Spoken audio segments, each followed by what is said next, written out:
right. Guttila කාව්‍යයේ 32 වෙනි කවිය. දිමුතු යසස්වන් කුසුම සරාගේ නුමුතු සුවඳ මල් පැලඳ සරාගේ දකුතු රඟන සුරඟන රඟලාගේ උමතු නොවේද කෙලෙසක සිත කාගේ. දැන් මේ අවස්ථාව වෙනකොට ගුත්තිල පඬිවරයා තමන්ගේ වීණා වාදනය ඉදිරිපත් කරලා පරිසරයේ විචිත්‍රතා මවලා ඊට පස්සේ රාජ සභාව ප්‍රබෝධවත් කරලා අවට රැස්ව සිට පිරිස කුල්මත් කරලා ඉන්න වෙලාවේ අර පටන් සුරිඳු දුන් උපදෙස් සිහි කොට ඉටන් බිලෙන් දැමුවෙන් ගුලි යහසට කියලා කියනවනේ සුරංගනාවියෝ 900ක් මේ රාජ සභාවට බහැලා නර්තනයේ දෙන්න පටන් ගත්ත කියලා. ඔන්න ඔය වෙලාව තමයි දැන් ඔය අපි මේ ඉන්න අවස්ථාව තියෙන්නේ. හරිද? ඒක කියනවා මොකද්ද? දිමුතු යසස්වන් කුසුම සරාගේ නුමුතු සුවඳ මල් පැලඳ සරාගේ දකුතු රඟන සුරංගන රඟලාගේ උමතු නොවේද කෙලෙසක සිත කාගේ. දිමුතු යසස්. දැන් අද හරිණිගේ නංගි ඉන්නවද පන්ති? හරිණිගේ නංගි ඉන්නවද පන්ති අද? right. අක්කට අමතක කළාද කියලා අහන්න අපි. කෝල් එකක්වත් නැහැ මුග දවසකින්. හරි. මේ දිමුතු යසස්වන් කුසුම සරාගේ නොමුතු සුවඳ මල් පැලඳ සරාගේ දිමුතු යසස්. දැන් දිමුතු යසස් කියලා කියන්නේ කුසුම සරාගේ. සරාගේ කියලා කියන්නේ සනුකගේ සින්දුව නෙවෙයි. සරාගේ කියලා කියන්නේ මල් සරාට. දැන් මේ සුරංගනාවියන්ගේ කොණ්ඩේ විනාඩියක් ඉන්න මට විනාඩිය දෙන්නමයි.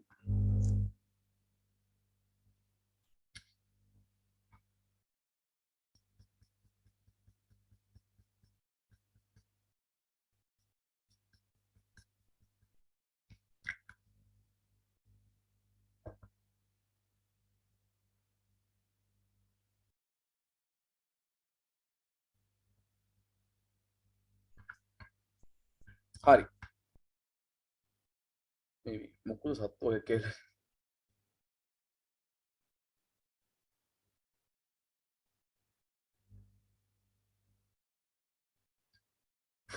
අද පන්ති හොල්මන් කතාවක් කිව්වනේ. ඒ හින්දාද දන්නේ. හරි. දිමුතු යසස්වන් කුසුම සරාගේ නුමුතු සුවඳ මල් පැලඳ සරාගේ. දැන් මේකේ වෙන්නේ මෙන්න මෙහිම එකක්. දැන් සුරංගනාවියෝ ඇවිල්ලා ඉන්නවනේ රාජ්‍ය සභාව කුල්මත් කරන්න මේ නටන්න. එතකොට මේ සුරංගනාවියෝ පැළඳගෙන ඉන්නවා මල්.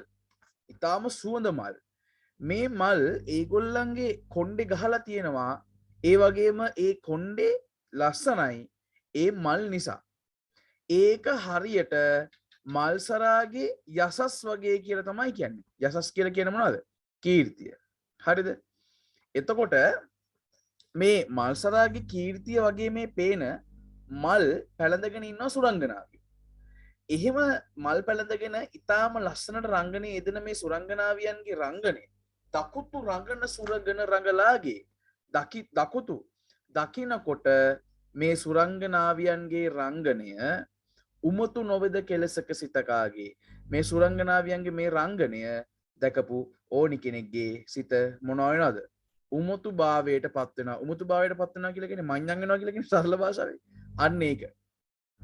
එතකොට මේ සුරංගනාවියන්ගේ රංගනය දකින ඕනිම කෙනෙක්ගේ සිත උමතු වෙනවා කියලා තමයි කියන්නේ. පිළියම එකේ තේරුම මෙන්න මෙහෙම. කියන්නේ මල් සරාගේ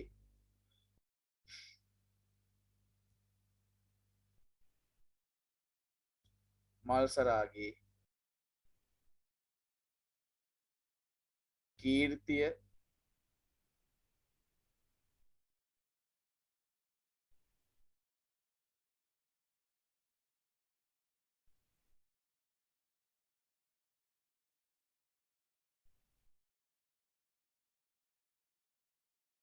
නැමැති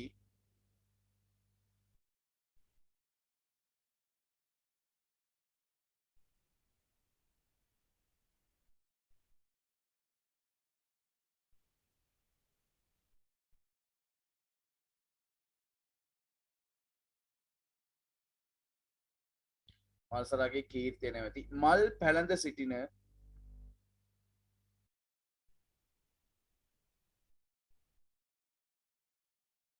මල් පැළඳ සිටින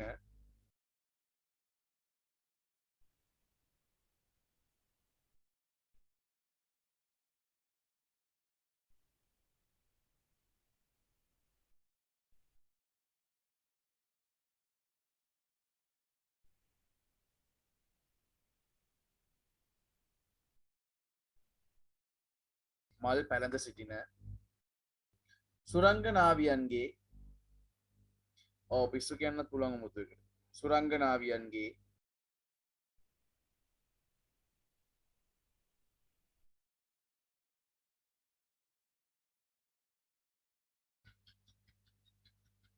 සුරංගනාවියන්ගේ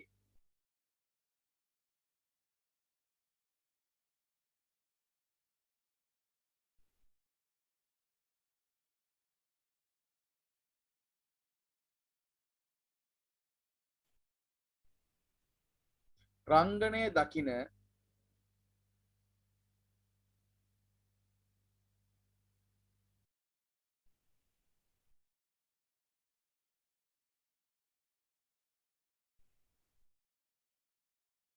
රංගනය දකින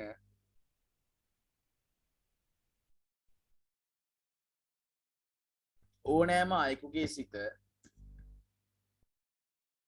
ඕනෑම අයෙකුගේ සිත උම්මත්තක භාවයට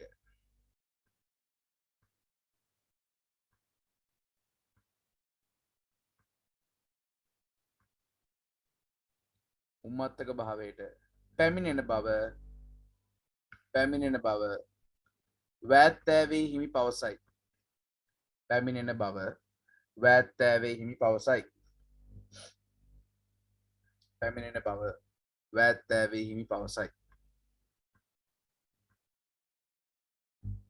33 රූර සේ අඳි නාලෙසේ අත් ලෙලදි දීවිදු ලිය පබා රන් රසේ එක් වන ලෙසේ වෙන නාද නූපා තබ තබා කම්ප සේදෙන සැරලෙසේ දෙස බල බලා නෙතගින් සබා මම් කෙසේ පවසම් එසේවර සුර ලඳුන් දුන් රඟ සබා ඔව් සඳුනි ඔයාගේ ප්‍රශ්න උත්තරය රූර සේ අඳි නාලෙසේ අත් ලෙලදි දීවිදු ලිය පබා දැන් ඔන්න මේ අවස්ථාව වෙනකොට වෑත්තෑවේ හාමුදුරුව තමන්ගේ විරිත ටක් ගාලා මාරු කරනවා දීර්ඝ විරිතකට. පැහැදිලිද? ඒ කියන්නේ දැන් දෙදෙනම ඉඳ දෙපිට සවුසත සතන් තුටු කොට සුරගඳ බුන් ලෙසට පටන්ගෙන වෙන ගායනා ඔහොම කියලා කියනවනේ. හරිද? ගුත්තිල ඇදුරු සඳ වීණා වයන ලෙස ඉඳ පසක පනවන ලද සුදුසු අස්නක ගොසින් නුන් සඳ නොදන්නම තමා බල සබේට අවුත් නොක්පකිල වැඳ රද පද කමල දෙසක මූසලයාද උන් කල ඔහොම කියලා ඊට පස්සේ ටික ටික විරිත දික් කරගන්නවා. දැන් දීර්ඝ විරිතකට ඇවිල්ලා දිනවා වෑත්තමේ හාමුදුරුවෝ. මේ කියන්නේ රූරසේ අඳි නාලෙසේ අත් ලෙලති දීවිතු ලියපපා. පළවෙනි පේලි තමයි දැන් ඉවරු. රන් රසේ එක් වන ලෙසේ වෙන නාද නූපා තපද බවන දැන් තමයි දෙවෙනි පේලි ඉවරු. කම්ප සේදෙන සැර ලෙසේ දෙස බල බලා නෙතකින් සබා මම් කෙසේ පවසම් මෙසේවර සුර ලඳුන් දුන් රඟ සොබා. දැන් ටියුට් එකේ මෙන්න මේ පැත්ත ලියා ගන්න. දීර්ඝ විරිතකි කියලා මෙහෙම හරස්සට ලියා ගන්න. දීර්ඝ එන අමාරු එහෙම කියන්න මට. දීර්ඝ විරිතකි. ඒ විදිහට ලියා ගන්න. දීර්ඝ විරිතකි.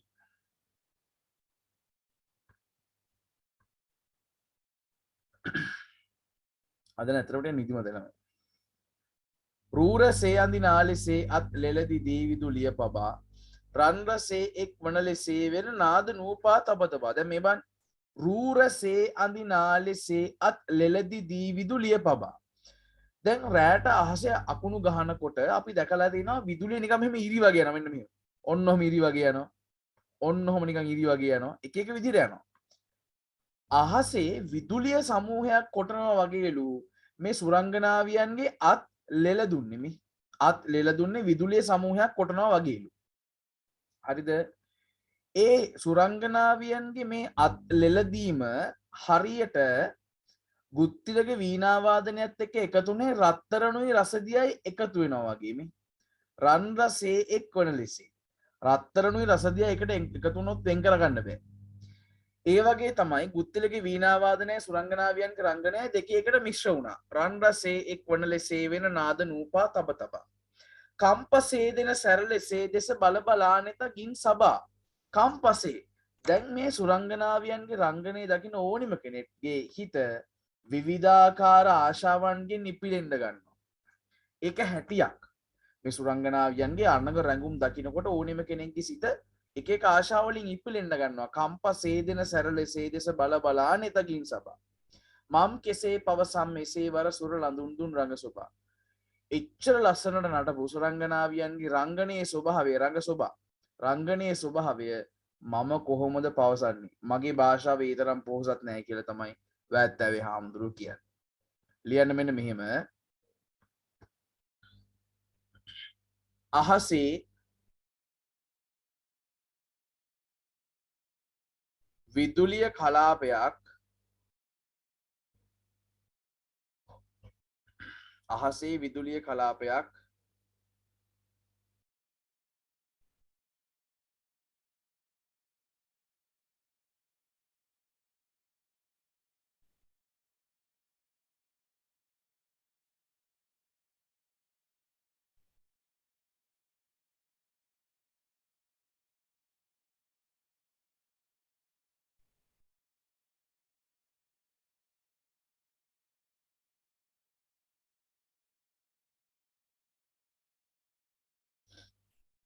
විදුලිය කලාපයක් කොටන්නාක් මෙන්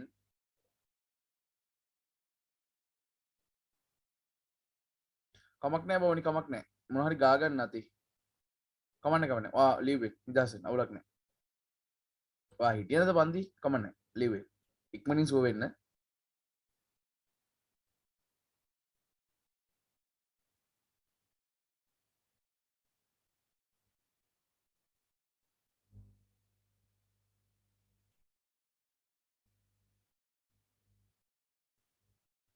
අහසේ විදුලිය සමූහයක් දිස්වන්නාක් මෙන් සුරංගනාවියන්ගේ අත්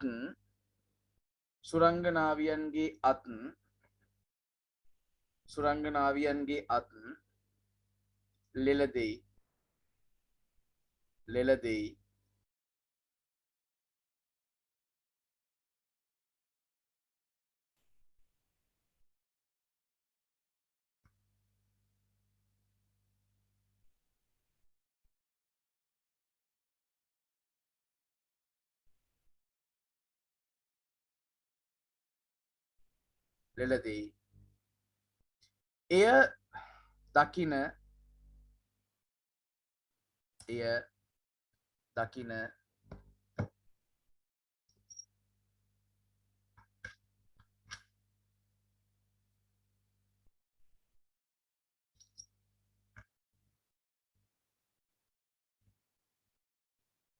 එය දකින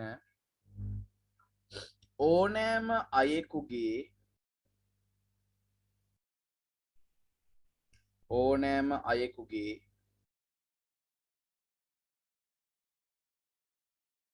සිත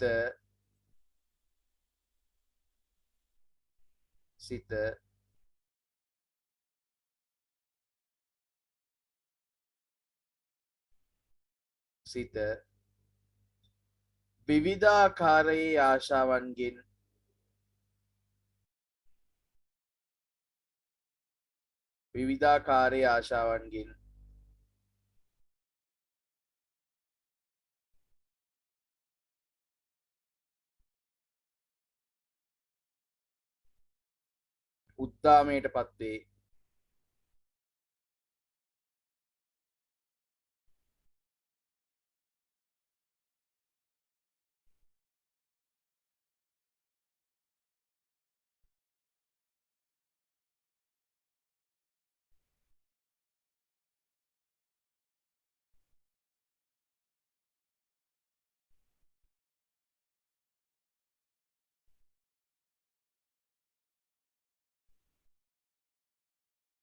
උද්දාමයට පත්වේ.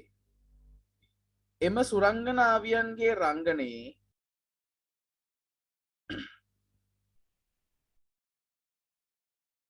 එම සුරංගනාවියන්ගේ රංගනයේ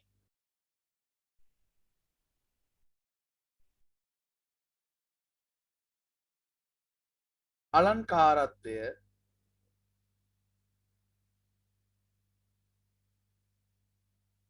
අලංකාරත්වය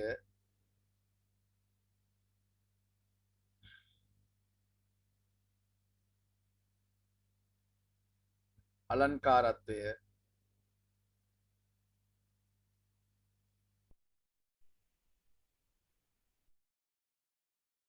පැවසීමට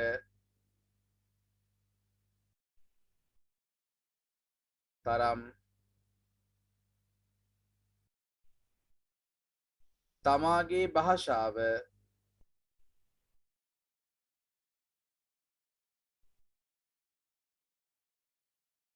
පොහොසත් නොවන බව තමාගේ භාෂාව පොහොසත් නොවන බව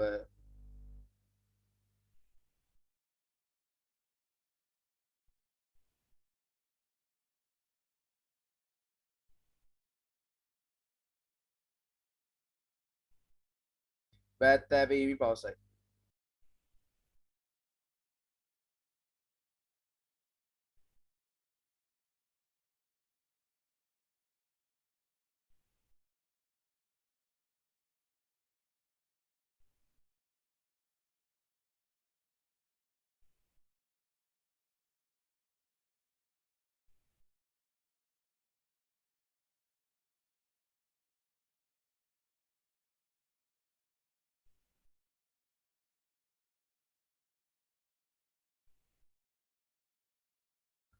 හරි.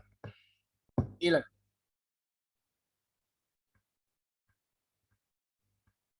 34 අවසාන කවිය. පුන් මදාරා මල් දමින් මුදු දිගු සුනිල් වර ලෙස ගොතා මන්මදා කිතුලිය ලෙසින් උර තුර සරාදිරි මුතුලතා මන්නදාවන මිනි මෙවුල් නද වෙන නදින් එක් කොට ඉතා උන් එදා දුන් රඟ දුටොත් තවසක් සැපක් කවරෙක් පතා. දැන් පුන් මදාරා වචනෙන් වචනේ බැලුවොත් එහෙම මේක තේරුම් ගන්න හරි ලේසි. පුන් කියලා කියන්නේ පිපුණු කියන එකනේ. මදාරා මල් කියලා කියන්නේ දිව්‍ය ලෝකේ පිපුණ මල් වලට. හොඳින් පිපුණු දිව්‍ය ලෝකයේ තියෙන මේ මදාරා කියන මල් දම් මල් මාලා ගොතලා දිගු සුනිල් වරලස ගොතලලා තියෙන්නේ. කවුද ගොතලා තියෙන්නේ? මේ සුරංගනාවියෝ. දැන් සිංහල සාහිත්‍ය ඇතුලේ කොළ පාටට සහ කළු පාටට සාහිත්‍යයේදී සමාන කරන්නේ ඒවා නිල් පාටට. ඈ නීල වරල පීරලා ඈ යන ගමන හැඩ වෙලා ගම්මානේ මිහිරියාව ගමම හැඩ කළා. ඈ නීල වරල කියලා කියන්නේ මොකද්ද? කළු පාට කේශ කලාපය. නීර වලල ලැම තදට ගොතන්නේ ආල වඩන ගමන කිය යන්නේ කියලා සින්දුවක් තියෙනවා. ඒව. ඊසේ කොළ පාට නිල් පවනැල්ලේ දිවයින සාරකෙතේ නොඹ හිඳිනා කියලා මේ මහින්ද රාජපක්ෂ ගාපු සින්දුවක් තියෙනවා. ඒක නැත්නම් අපි කියන නිල්වන් කෙත්යාය කියලා. නිල්වන් කෙත්යාය. දැන් නිල්වන් කෙත්යාය කොහොම කුඹුරු නිල් පාට? කුඹුරු නිල් පාට නැහැනේ කුඹුරු කොළ පාටයි. හැබැයි කියන්නේ නිල්වන් කෙත්යාය කියලා. ඇයි ඒ? එහෙම තමයි සාහිත්‍යයේදී පාට මාරු කරගන්නවා අපි. පැහැදිලිද? දැන් හිතන්න මෙහෙම කළු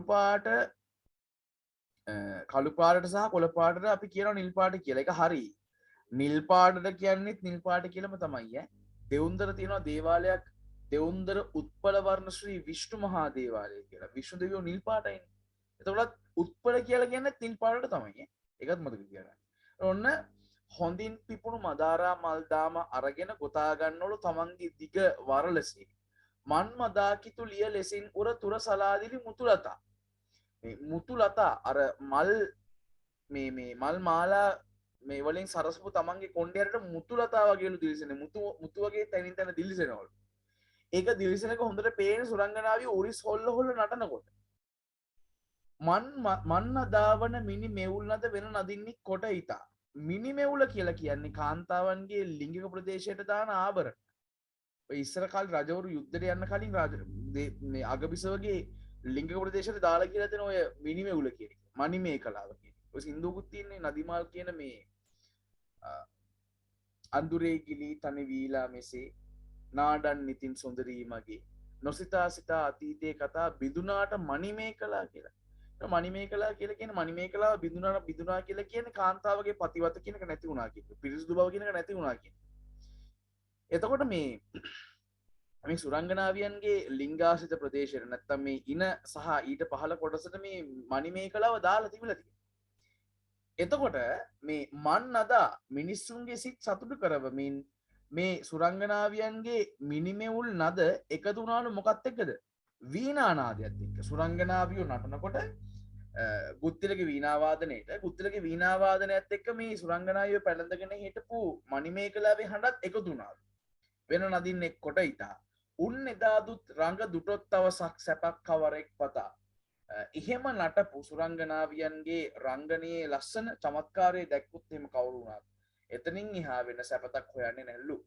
ඒක පොඩි අවුලක් තියෙනවා මට. ඇත්තටම මේ කවියේ දැන් අපි සාමාන්‍යයෙන් අපි දන්න හොඳම සැපත නිවනනේ. ඉතින් එතනින් එහාට තව සැපක් හොයන්නයි කියලා කිව්වම නිවනත් නිකන් සැපතක් නෙවෙයි වගේ එකක් එනවනේ. එහෙනම් මම මේ කවියට එච්චර ආස නැහැ. සහ මෙන්න මෙතන මේ පැත්තේ ලියන්න ඖචිත්‍ය ගුණය මේක හරියට ලියන්න පොඩ්ඩක්. පැත්තේ ලියන්න මෙන්න මේ පැත්තේ ලියන්න.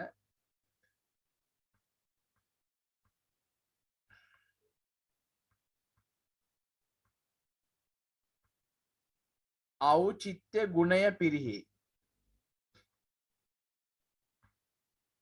ඖචිත්‍ය ගුණය පිරිහි. ඖචිත්‍ය ගුණය පිරිහි. ඖචිත්‍ය ගුණය පිරිහි. ඖචිත්‍ය ගුණය පිරිහි. ඖචිත්‍ය ගුණය පිරිහි.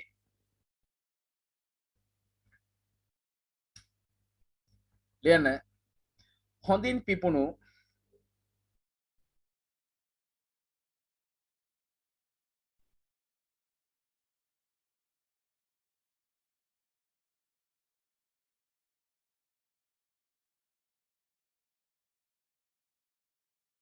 හොඳින් පිපුණු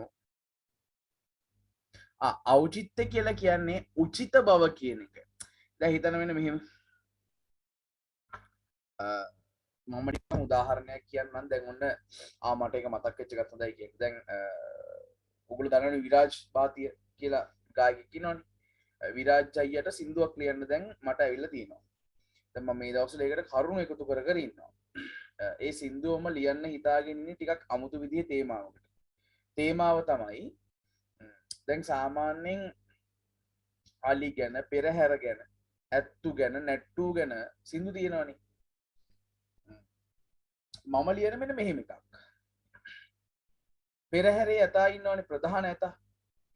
ඒ ඇතා පෙරහැරේ ගමන් කරනකොට තමන්ගේ ප්‍රේමවන්තිය, තමන් ආදරය කරන ඇතින්නිය එයාට මතක් වෙනවා. එයත් ළඟ හිටියනම් මම පෙරහැරේ ගමන් කරන එක බලන්න එයත් හිටියනම් වගේ එකක්. ඇයි දන්නවද තමන්ට ඇඳුම් ආයිත්තන් අන්දලා ලයිට් හයි කරලා මිනිස්සු ඇවිල්ලා තමන්ටත් වන්දනාමාන කරනවා. ඇත්තු ගොඩක් මැද තමන් තමයි ප්‍රධානව තේජස්වන්තව යන්නේ. මිනිස්සු ෆොටෝ ගහනවා, ගිනි බෝල කරකවනවා, කස්ස ගහනවා, බෙර ගහනවා. දළදා වහන්සේ තමයි තමාගේ කරේ තියෙන්නේ.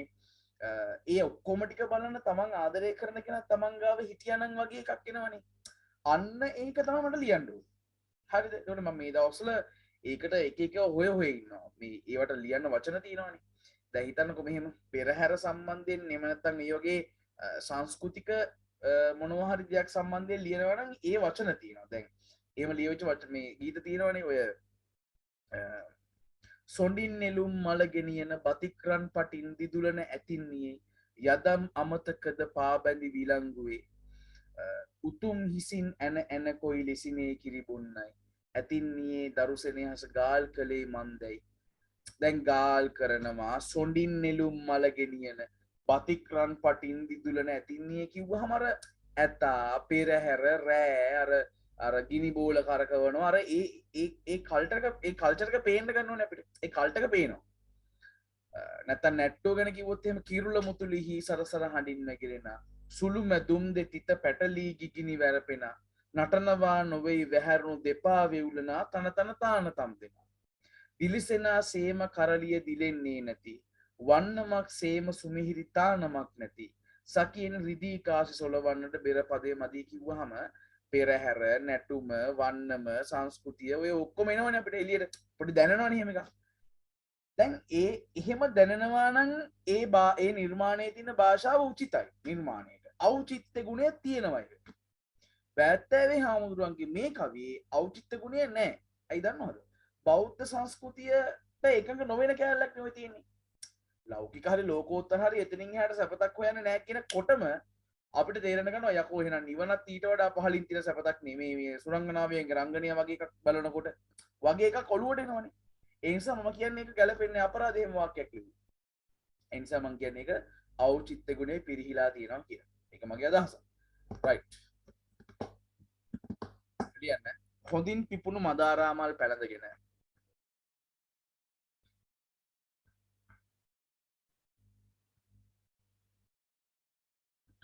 හොඳින් පිපුණු මදාරාමල් පැලඳගෙන මට අද ඈනුමක් කියලා ළමයි සමාව වෙන්න. මේ මොකද මේ? හොඳින් පිපුණු මදාරාමල් පැලඳගෙන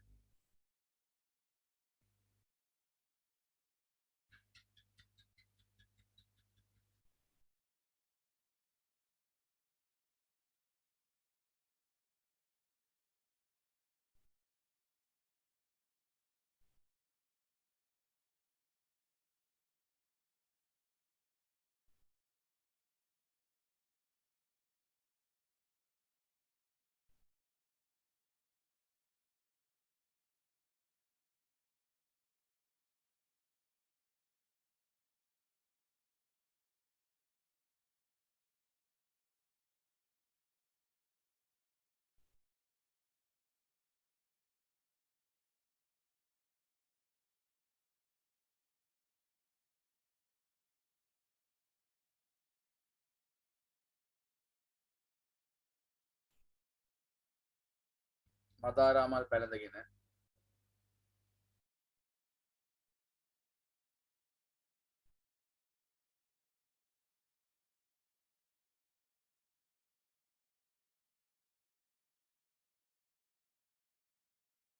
ඒවා තමන්ගේ වරලසේ ගොතාගෙන ඒවා තමන්ගේ වරලසේ ගොතාගෙන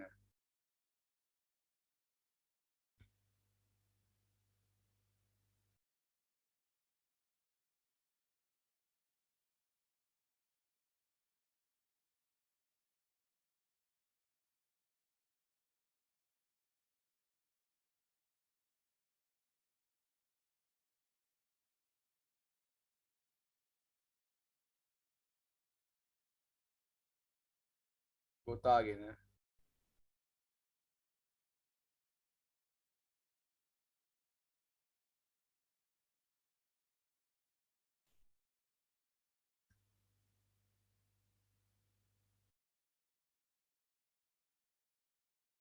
සුරංගනාවියෝ සුරංගනාවියෝ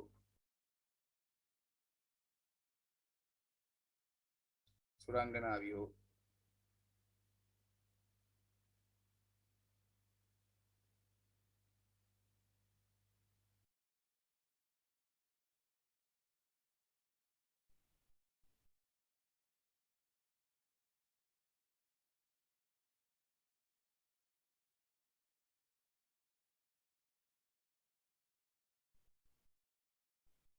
රංගනයේ යෙදෙති.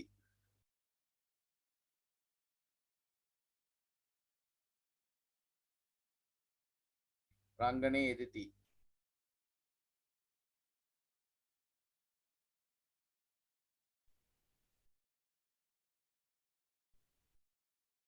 රංගනයේ යෙදෙති.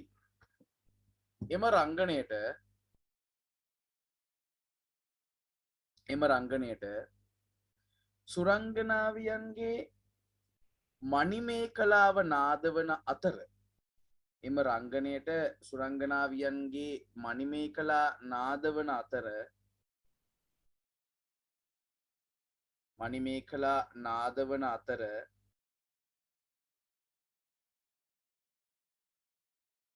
නාද වන අතර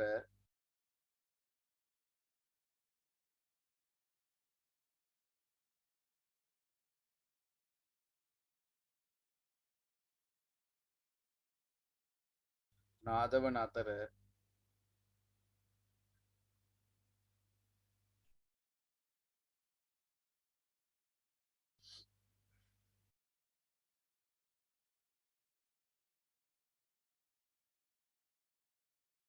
එය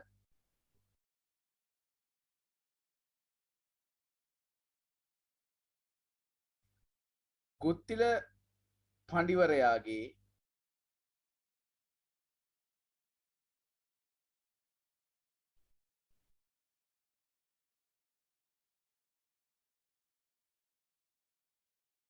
ගුත්තිල පඬිවරයාගේ වීණා වාදනයත් සමග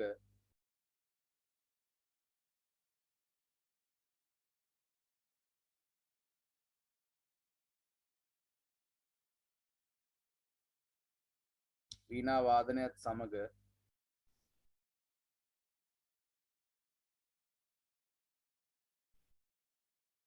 මුසු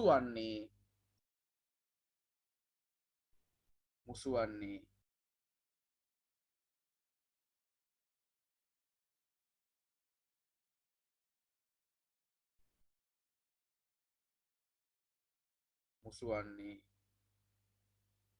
එය දකින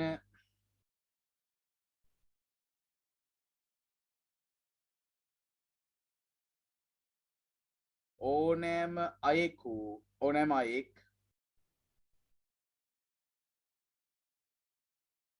අයෙක්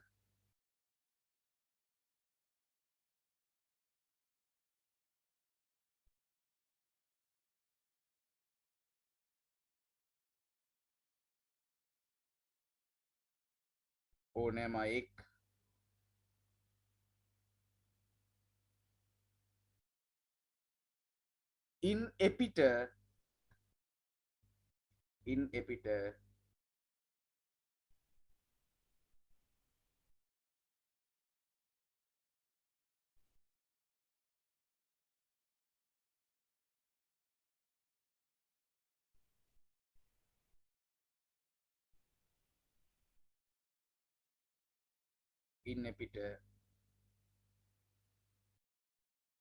ලෞකික හෝ ලෝකෝත්තර සැපතක් නොයන ලෙසිනි. ලෞකික හෝ ලෝකෝත්තර සැපතක් නොසොයන ලෙසිනි. ලෞකික හෝ ලෝකෝත්තර සැපතක් නොසොයන ලෙසිනි.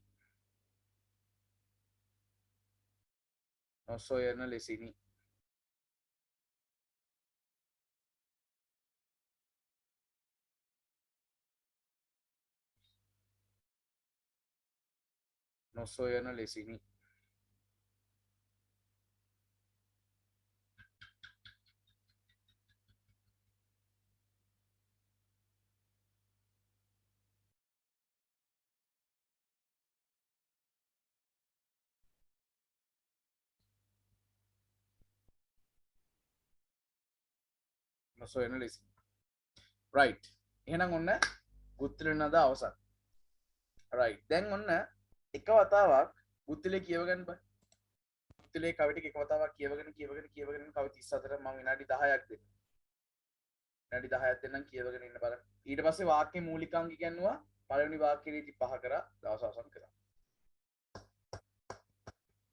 කියවන්න.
රයිට් මම කට්ටිය හොයලා නේද පන්තිවර නෑ බා වාක්‍යරීති අද මම වාක්‍ය මූලිකාංග ගන්නලා වාක්‍යරීති පහක් කරනවා වාක්‍යරීති පහක් කරලා තමයි අවසන් කරන්නේ ඒතර ලබන සතියේ වාක්‍යරීති පාඩම වාක්‍යරීති පාඩමේ අවසාන කොටස වෙනකම්ම ලබන සතිය කරනවා සහ ලබන සතියේ ඉඳන් ජනවාරි මාසයේ නිබන්ධ ඕගලන්ට ඇනවුම් කරන්න පුළුවන් සහ මම ආයතනියුත් තියන්නම් කලබල වෙන්න එපා දැන් මම ඒක කියලා කියන්න නැත්තම් ඕගොල්ලෝ පටල ගන්නවනේ රයිට් අපි පටන් ගමු වාක්‍යරීති පාඩම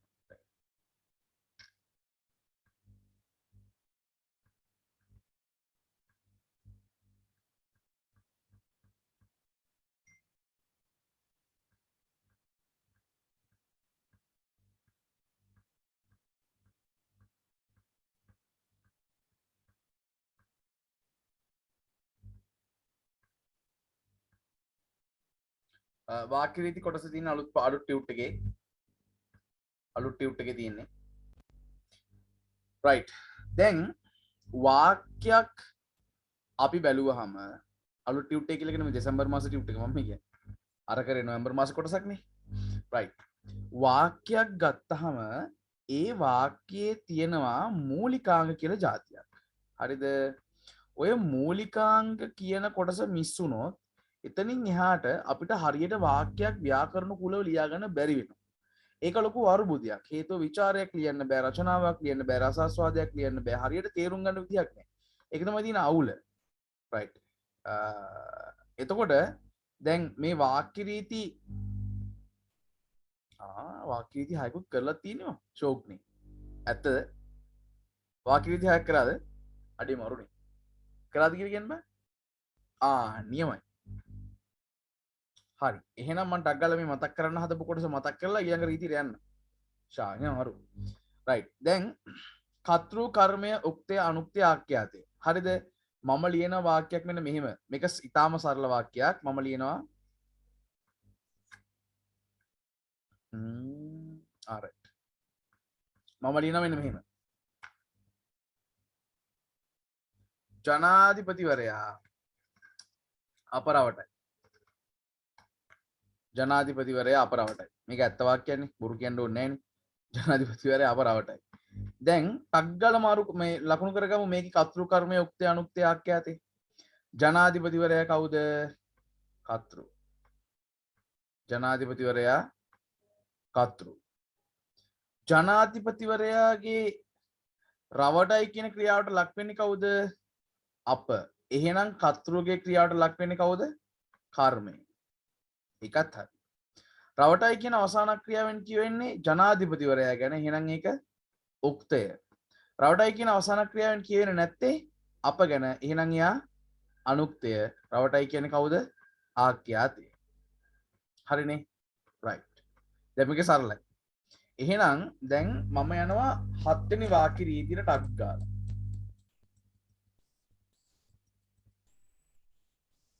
7 වෙනි වාක්‍ය රීතිය නිත්‍ය බහුවචන උක්ත වූ විට හරි සඳුනි නිත්‍ය බහුවචන උක්ත වූ විට ආඛ්‍යාතේ බහුවචනයෙන් තැබේ.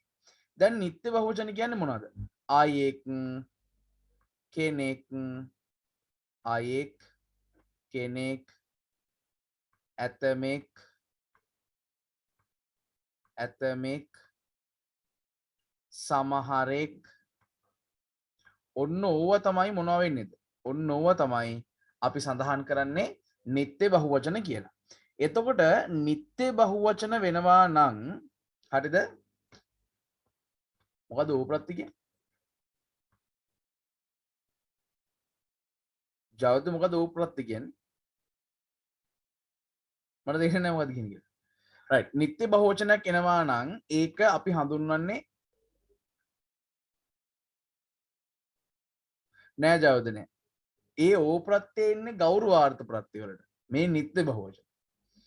දැන් කෙනෙක් අයෙක් ඇතමෙක් සමහරෙක් අන්න ඒවා අපි හඳුන්වනවා මොනවා කියලාද? නිත්‍ය බහුවචන කියලා. හැබැයි මතක තියාගන්න ඔය ගොඩේම දුන්නොත් එහෙම කිසිවෙක් කියලා පදයක්. මොකක් කියලා ගත්තද?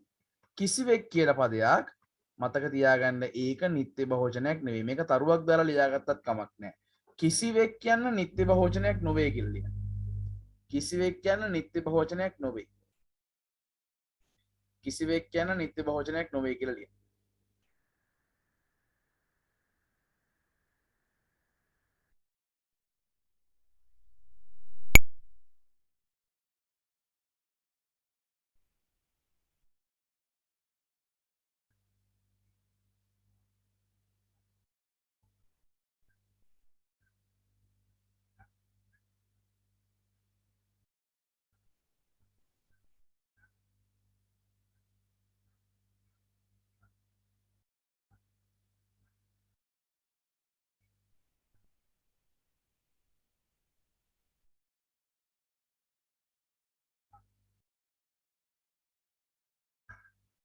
right. කිසිවෙක් කියන නිත්‍ය බහුවචනයක් නොවේ. දැන් කිසිවෙක් කියන්නේ නිත්‍ය බහුවචනයක් නෙවෙයි කියන එක දැන් අපි දන්න ඕනේ ඒක අයින් කරලා දාන්න. අයෙක් නැටුමක් ඉදිරිපත් කරති. බැලූ බැල්මට මේක ඒක වචන උක්තයක් විදිහට පේනවා. නමුත් මතක තියාගන්න අයෙක් කියලා කියන නිත්‍ය බහුවචනයක්. නිත්‍යයි කියන අනිවාර්යයි කියන ස්ථිරයි කියන එක. ස්ථිරව මේක නිත්‍ය බහුවචනයක් තමයි. ඒක බහුවචනයක් තමයි කියන එක තමයි කියන්නේ. එතකොට අයෙක් නැටුමක් ඉදිරිපත් කරති සමහරෙක් ගී ගයති. තව එකක් බලමු. ඇතමෙක් පන්සල් යති. ඇතමෙක් පන්සල් යති. කෙනෙක් මුහුදේ පිහිනති. ඔන්න ඕවා නිත්‍ය බහුවචන. නිත්‍ය බහුවචනයක් උක්ත වුණාම ආඛ්‍යාතයේ තියන්නේ බහුවචනයෙන්. එක මතක තියාගෙන මේ උදාහරණ දෙකත් ලියාගන්න. ලියාගන්න.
හරි.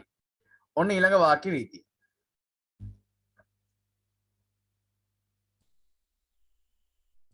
ගෞරවාර්ථ බහුවචනයේ ස්වරූප තුනකි. ස්වරූප තුනකි කොට ඔතන තියෙන ස්වරූප දෙකයි අතර. ස්වරූප තුනකි මේ සියලු අවස්ථාවල ආඛ්‍යාතයේ බහුවචනෙන් යෙදේ. දැන් එහෙනම් අපි දන්නවා මොකක් ආවත් ආඛ්‍යාතයේ තියන්න ඕනි බහුවචනෙන් කියලා. මම මේක මේ ඔන්ලයින් එකේ උගන්වන්නේ දෙවෙනි පාරටද කොහෙද? මම රිවිෂන් එකෙත් කරා මේක මට මතකයි. රයිට් අපි බලමු. දැන් ඔන්න ඕ ප්‍රත්‍ය. මේ බලන්න.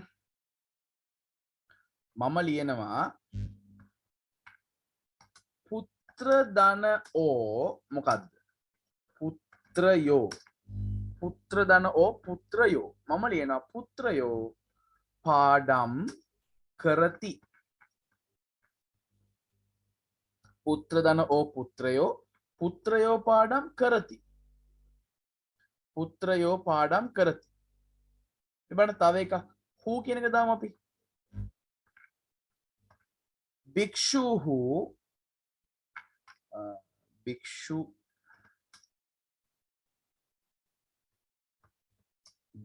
ධන හූ භික්ෂුහු මම ලියන වාක්‍යයක් භික්ෂුහු දහම් දෙසති. භික්ෂුහු දහම් දෙසති. එතකොට බලන්න මෙතන ඕ ප්‍රත්‍ය ආවත් හූ ප්‍රත්‍ය ආවත් අපි ආඛ්‍යාතයේ තියලා තියෙන්නේ බහුවචන. ඇයි ඒ ඕ ප්‍රත්‍යාවත් හූ ප්‍රත්‍යාවත් ඒවා අපි ගෞරවාර්ථ ප්‍රත්‍ය විදිහට සලකන නිසා. දැන් බලමු දෑපා වහන්සේ. මේ බලන්න. මෑණියන් දෑ කෑම උයති. මෑණියන් දෑ කෑම උයති. එතකොට දෑ කියලා කියන්නේ ගෞරවාර්ථ පදයක්, ගෞරවාර්ථ ප්‍රත්‍යක්. ඒ නිසා ආඛ්‍යාතයේ තියලා තියෙන අපි බහුවචනේ. මේ බලන්න පා. තෙරපා ධනට වඩිති කියලා තමයි කියන්න වෙන්නේ. ඇයි ඒ? නැත්තම් මේකේ රීතිය වැරදෙන නිසා. පා කියලා කියන්නේ ගෞරවාර්ථ පදයක්. ඒ හින්දා ආඛ්‍යාතයේ බහුවචනේ තියෙනවා. මේ බලන්න තව එකක්. ගොන් වහන්සේ. මේක මම පන්තිත් ලියවන මතකයි. පාර්ලිමේන්තු යති. ගොන් වහන්සේ පාර්ලිමේන්තු යති. ගොනා වුණත් කරන්න දෙයක් නැහැ පුතා. වහන්සේ නම් ආඛ්‍යාතයේ බහුවචනෙන් තමයි කියන්න තියෙන්නේ. හරි. right. දැන් ඉස්සෙල්ලා මේ දෙක ලියා ගන්නකෝ. මේ දෙක ලියා ගන්න.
හරි. දැන් මේකේ තව ස්වරූපයක් තියෙනවානේ. ඒක කොහෙන්ද ලියන්නේ? මේ ද්විත්ව උක්ත කියන එක, ඒ කියන්නේ ওই පිටුව යටම තියෙන වාක්‍ය රීතියෙන් පස්සේ හිඩසක් තියෙනවානේ. ඊදලක් දාලා එතෙන්ට ගන්න. මම දැන් ලියනවා එක මෙන්න මෙහෙම. මම මෙතනම ලියන්නම් ඒක. අනිත් ස්වරූපය තමයි ගෞරවාර්ථයේ ආන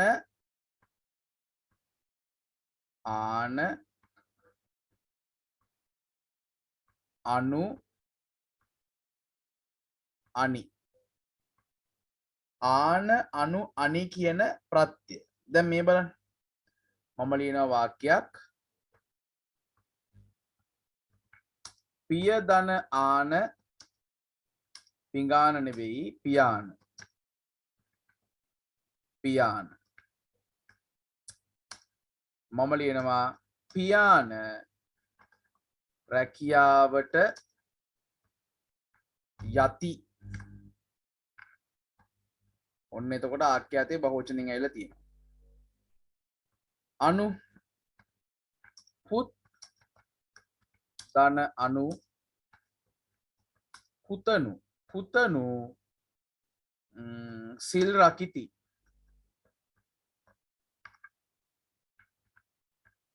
පුතනු සිල් රකිති. හරි. පුතනු සිල් රකිති. තව එකක් බලමු. දිය දන අනි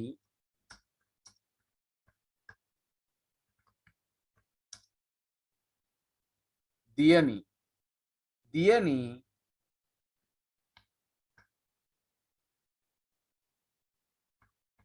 හෙද සේවයට යති.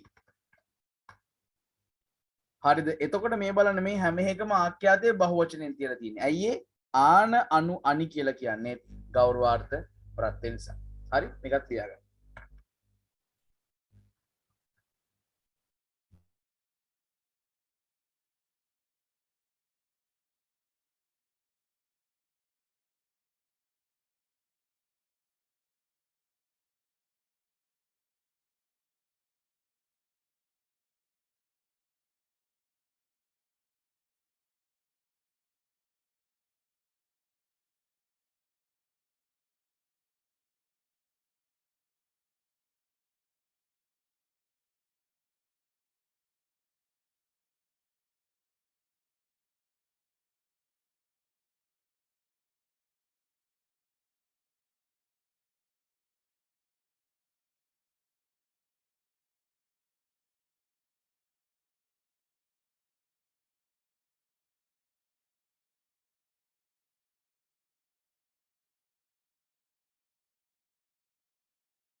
හරි එකත් ලියලා ඉවර ඇති ඔයගොල්ලෝ.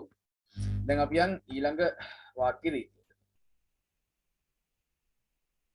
9 සංශයාර්ථය.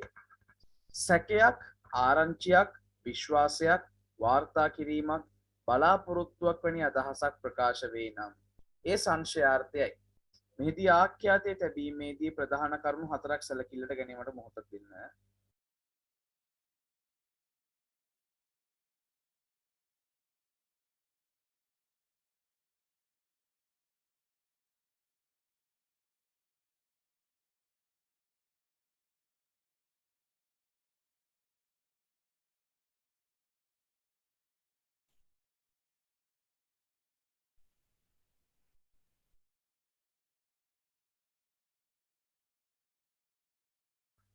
right. සැකයක්, ආරංචියක්, විශ්වාසයක්, වාර්තා කිරීමක්, බලාපොරොත්තුවක් වැනි අදහසක් ප්‍රකාශ වේ නම් ඒ සංශයාර්ථයයි. මෙහිදී ආඛ්‍යාතයේ තැබීමේදී ප්‍රධාන කරුණු 4ක් සැලකිල්ලට ගැනීම. දැන් මම ඕක බෝඩ් එකේ කියලා දෙන්නම් මෙන්න මේ විදියට. මම ලියන වාක්‍යයක් මා චිත්‍රපට බලති දෙමාපියෝ විශ්වාස කරති. මා චිත්‍රපට බලති දෙමාපියෝ විශ්වාස කරති. මේ බලන්න. දැන් මේ වාක්‍ය අපිට කඩා ගන්න පුළුවන් කෑලි කීපයකට. එකක් තමයි ප්‍රධාන වශයෙන් මේ වාක්‍ය මෙන්න මෙතනින් දෙකට වෙන් කරගන්න පුළුවන්. එහෙම වෙන් කරාම දෙමාපියෝ විශ්වාස කරති කියලා කියන්නේ ප්‍රධාන වාක්‍යය. ඒක ප්‍රධාන වාක්‍යය. ඇයි දන්නවද ඒකට ප්‍රධාන වාක්‍ය කියලා කියන්නේ? ඒක අර එහා පැත්තේ තියෙන වාක්‍ය නැතු වුණත් කියන්න පුළුවන් නේද? දෙමාපියෝ විශ්වාස කරති. පස්සේ අහන්න පුළුවන් මොනවද විශ්වාස කරන්නේ කියලා. ඒක වෙනම කතාවක් නේ. හැබැයි දෙමාපියෝ විශ්වාස කරති කියලා කියන්න පුළුවන්. ඒ නිසා ඒක ප්‍රධාන වාක්‍ය. මා චිත්‍රපට බලති කියන්නේ අන්තර්වාක්‍ය. මොකද්ද? අන්තර්වාක්‍ය. අන්තර්වාක්‍යයි ප්‍රධාන වාක්‍යයි එකට එකක් සම්බන්ධ කරලා තියෙන්නේ මෙන්න මේ G කියන පද සම්බන්ධක නිපාතේ. පද සම්බන්ධක නිපාතයි. පද සම්බන්ධක නිපාත. හරිද? එතකොට දැන් මේකේ තියෙන ඊළඟ ලක්ෂණය තමයි මා කියලා කියන්නේ අන්තර්වාක්‍යයේ ඉන්න කර්තෘ. එයා අනුක්තයි. බලති කියන්නේ අන්තර්වාක්‍ය ආඛ්‍යාතය. ඒක ප්‍රථම පුරුෂ. ප්‍රථම පුරුෂ බහුවචන. ඒක ප්‍රථම පුරුෂ බහුවචන. දෙමාපියෝ විශ්වාස කරති කියන එක සාමාන්‍ය සිරිත් පරිදි තියෙන ආඛ්‍යාතයක්. සාමාන්‍ය සිරිත් පරිදි තියෙන වාක්‍යයක්. එහෙනම් සැකයක්, විශ්වාසයක්, ආරංචියක්, බලාපොරොත්තුවක් වාගේ සංශයාර්ථය හඟවන වාක්‍යයක් තියෙනවා නම් ඒ වාක්‍ය ප්‍රධාන වශයෙන් කොටස් දෙකකට කඩන්න පුළුවන්. එකක් ප්‍රධාන වාක්‍ය, අනිත් එක අන්තර්වාක්‍ය. අන්තර්වාක්‍යය ප්‍රධාන වාක්‍යයි දෙකකට සම්බන්ධ කරන්නේ G කියන පද සම්බන්ධක නිපාතේ. මතක තියාගන්න අන්තර්වාක්‍යයේ කර්තෘ අනුක්තයි, ආඛ්‍යාතයේ ප්‍රථම පුරුෂ බහුවචන. ප්‍රධාන වාක්‍ය සාමාන්‍ය සිරිත් පරිදි තියන්න පුළුවන්. ඉස්සෙල්ලාම ටියුට් එකේ මේක තියනවද? ටියුට් එකේ නෑනේ මේක රයිට්. ඉස්සෙල්ලාම මෙන්න මේ වාක්‍ය ලියලා මේ විදිහට කොටස් වෙන් කරගන්න මේ වාක්‍ය. කොටස් වෙන් කරගන්න මේ විදිහට වාක්‍ය.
හරි තව වාක්‍යයක් බලමු. මම ලියනවා වාක්‍යයක් මෙන්න මෙහෙම. අප විභාගය ලියතැයි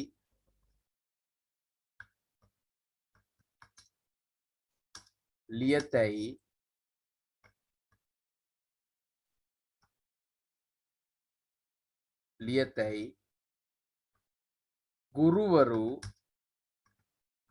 බලාපොරොත්තු වූහ. අප විභාගය ලියතැයි ගුරුවරු බලාපොරොත්තු වූහ. දැන් මේක තනියම වෙන් කරගන්න බලන්න ඕගොල්ලෝ. මම ඊට පස්සේ කියලා දෙන්න වෙන් කරන්න කොහොමද කියලා. කියලා දුන්නා. මේක හරිද වැරදිද කියලා මම කියන්නම්. ඉස්සෙල්ලා මේක වෙන් කරගන්න. ටක් ගාලා වෙන් කරගන්න බෑ.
හරි. දැන් මේ බලන්න. වෙන් කරගමු ටක් ගාලා. ගුරුවරු බලාපොරොත්තු වෙති. ඒක මොන වාක්‍යද? ප්‍රධාන වාක්‍ය. හරිද? ප්‍රධාන වාක්‍ය. ඊළඟට අප විභාගය ලියතයි කියන එක මොන වාක්‍යද? ඒක තමයි අන්තර් වාක්‍ය. මොන වාක්‍යද? අන්තර් වාක්‍ය.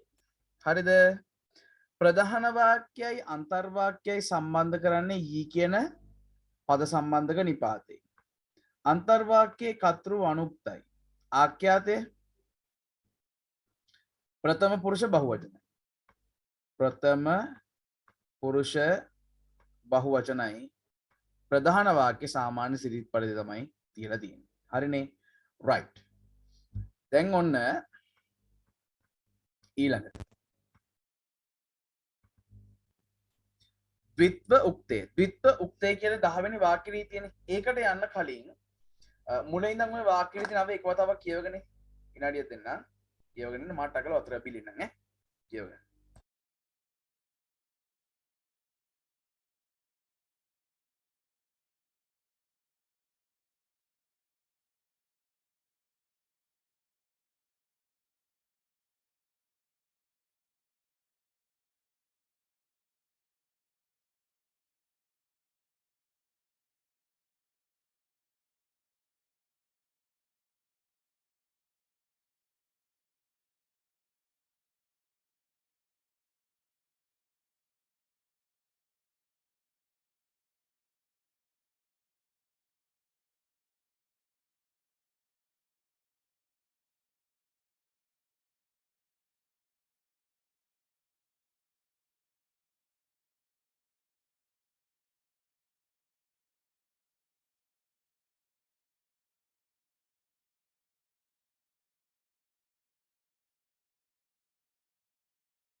හරි ඊළඟට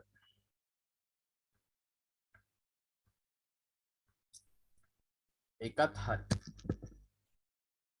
ද්විත්ව උක්තය මේක හරි සිම්පල් කිසියම් වාක්‍යයක අවසාන ක්‍රියාවෙන් කියවන පද දෙකක් දක්නට ලැබෙන විට එහෙම නැත්නම් උක්ත දෙකක් දක්නට ලැබෙන විට ඒ ද්විත්ව උක්ත ලෙස හැඳින්වේ.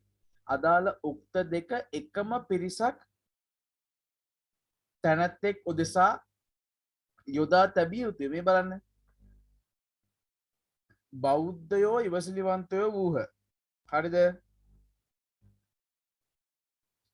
බෞද්ධයෝ ඉවසිලිවන්තයෝ වූහ. එතකොට මේ බලන්න මේ වූහ කියන එක පැත්තකට ගත්තොත් එහෙම බෞද්ධයෝ කියන්නේ ඉවසිලිවන්තයෝ තමයි. ඉවසිලිවන්තයෝ කියන්නේ බෞද්ධයෝ තමයි. දෙකෙන්ම කියවන්නේ එකම පාර්ශවයක් ගැනනේ. මේ මම දක්ෂයෙක් වෙමි කිව්වහම මමම තමයි දක්ෂයෙක් වෙන්නේ. දක්ෂයෙක්ම තමයි මම වෙන්නේ. එහෙනම් උක්ත දෙකෙන්ම කියවන්නේ එක්කෙනෙක් ගැන. ඒ නිසා ඒ දෙකම උක්ත ස්වරූපයෙන් තියන්න ඕනේ. මේ මුස්ලිම් ජාතිකයෝම තමයි සහෝදරයෝ වෙන්නේ. සහෝදරයෝම තමයි මුස්ලිම් ජාතිකයෝ වෙන්නේ. දෙකෙන්ම කියවන්නේ එකක් ගැන. ඒ නිසා අන්න ඒ වගේ වෙලාවට අපි උක්ත දෙකම නැත්තම් ඒ උක්ත දෙකම උක්ත ස්වරූපයෙන් තියන්න උදාහරණයක් විදිහට අපි ලියමු මෙන්න මෙහෙම. අපි ලියමු රණවිරුවෝ සුරු විරුවෝය. රණවිරුවෝ සුරු විරුවෝය. හරිද මේ එකක්. තව එකක් ලියන්න පුළුවන්. ක්‍රීඩකයෝ අවංකයෝය. ක්‍රීඩකයෝ අවංකයෝය. හරිනේ. ඔන්න ඔහොම තමයි ඉන්නේ. ලියගන්න. මේ රණවිරුවෝම තමයි සුරුවිරුව වෙන්නේ. සුරුවිරුවෝම තමයි රණවිරුව වෙන්නේ. ක්‍රීඩකයෝම තමයි අවංකයෝ වෙන්නේ. අවංකයෝම තමයි ක්‍රීඩකයෝ. අන්න එහෙම. ලියන්න.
රයිට් ඊළඟට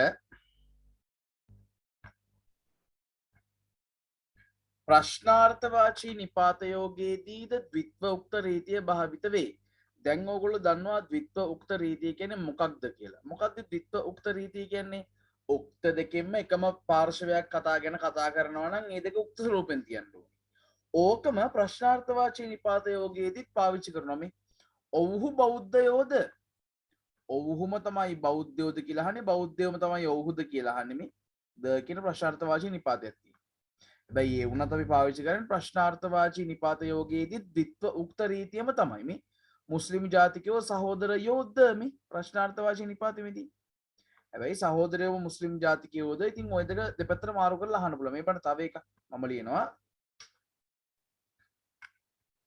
ගුරුවරු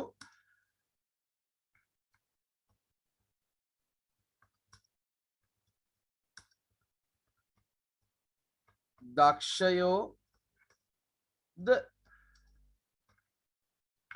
ගුරුවරු දක්ෂයෝද?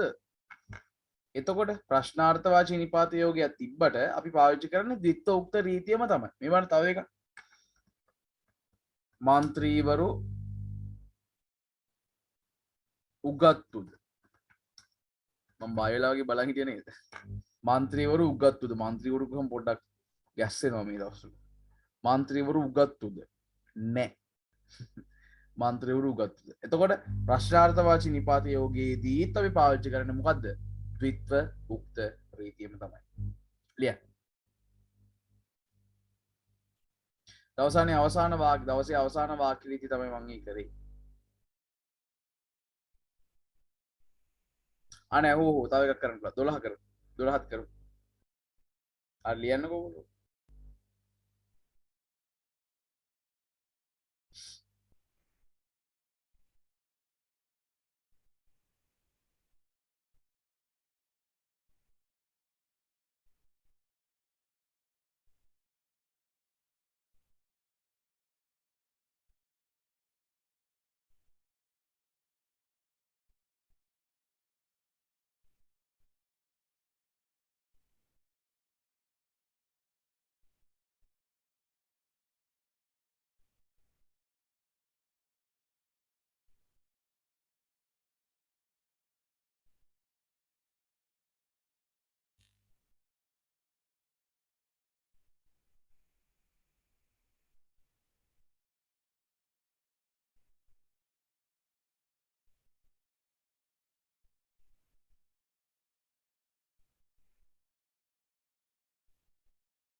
දවසේ අවසාන වාක්‍ය රීතිය කෝ කොයි කවුරුද ආදී ප්‍රශ්නාර්ථවාචී පදවල කතෘ උක්ත කොට තැබිය යුතුය. මේ බලන්න.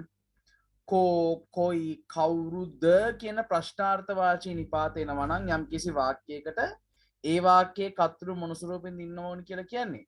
උක්ත ස්වරූපයෙන් තමයි ඉන්න ඕනි කියලා කියන්නේ. මේ බලන්න. දරුවන් මුලා කළ ගුරුවරු කොහිද මේ? කොහිද කියන එකෙන් අහන්නේ ගුරුවරු ගැනනේ. එහෙනම් යා අවසාන ක්‍රියාවෙන් ප්‍රධාන වෙන පදේනේ. අවසාන ක්‍රියාවෙන් ප්‍රධාන වෙලා පේනවා නම් යා අනිවාර්යයෙන්ම ඉන්න ඕනි මොන ස්වරූපයෙන් තමයිද? උක්ත ස්වරූපයෙන් තමයි. ඉතින් හරිනේ. නිවසියන් මෙතන නිවසියන්ට වෙන්න ඕනි. නිවසියන්ට හමු වූ අපරාධකාරයෝ කවරහුද? ඒක කවරහුද කියලා අහන්නේ අපරාධකාරයෝ ගැන. එහෙනම් යා උක්ත වෙලා ඉන්න ඕනි තමයි. මේ බලන්න තව එකක්. මා පසු කළ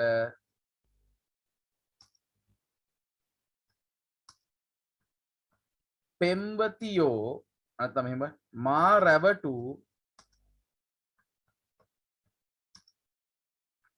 පෙම්වතියෝ කෝ මා රැවටු පෙම්වතියෝ කෝ. එතකොට කෝ කියන පදයෙන් අහන්නේ පෙම්වතියෝ ගැනනේ. එහෙනම් එයා අනිවාර්යයෙන්ම උක්ත වෙලා ඉන්න ඕනි තමයි. මේ බලන්න තව එකක්.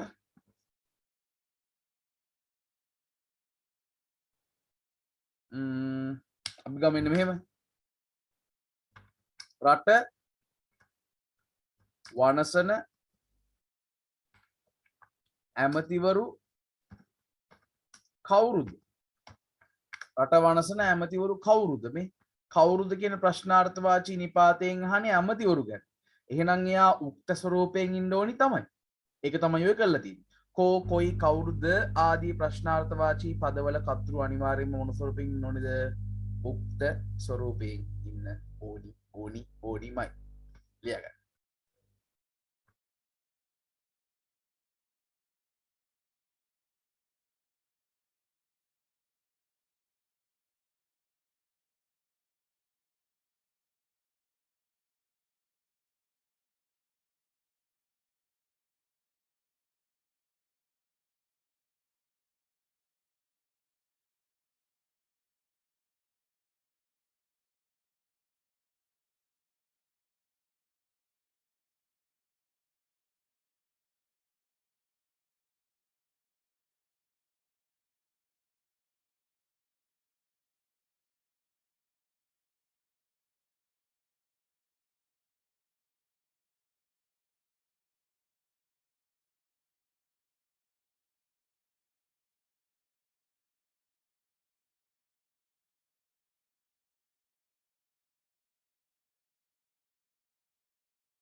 හොඳයි ඒක ලියන්න නැති ඕගොල්ලෝ.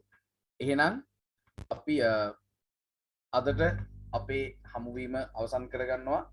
නැවත වතාවක් ඔබට පන්ති පැවැත්වෙන්නේ අලුත් අවුරුද්දේ.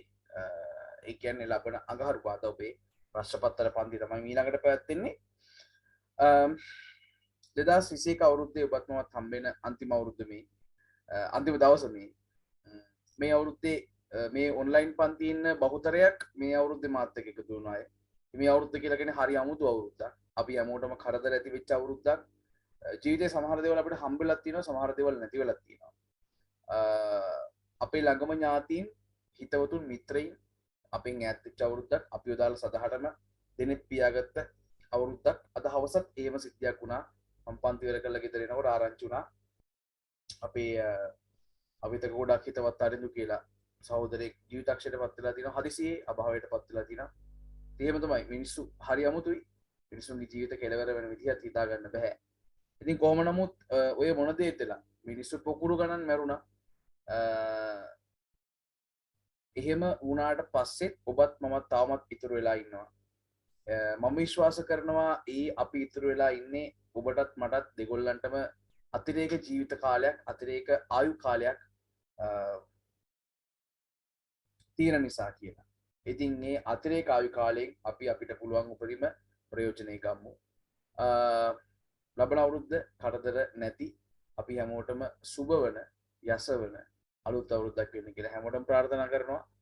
අපි අලුත් අවුරුද්දේ ලබන අඟහරුවාදා ප්‍රශ්න පත්‍ර පන්තියෙන් හම්බෙමු. හැමෝටම සුබ අලුත් අවුරුද්දක්. ජය වේවා. පරිස්සමින් ඉන්න. සුබ රාත්‍රියක්. ත්වන් සරණයි.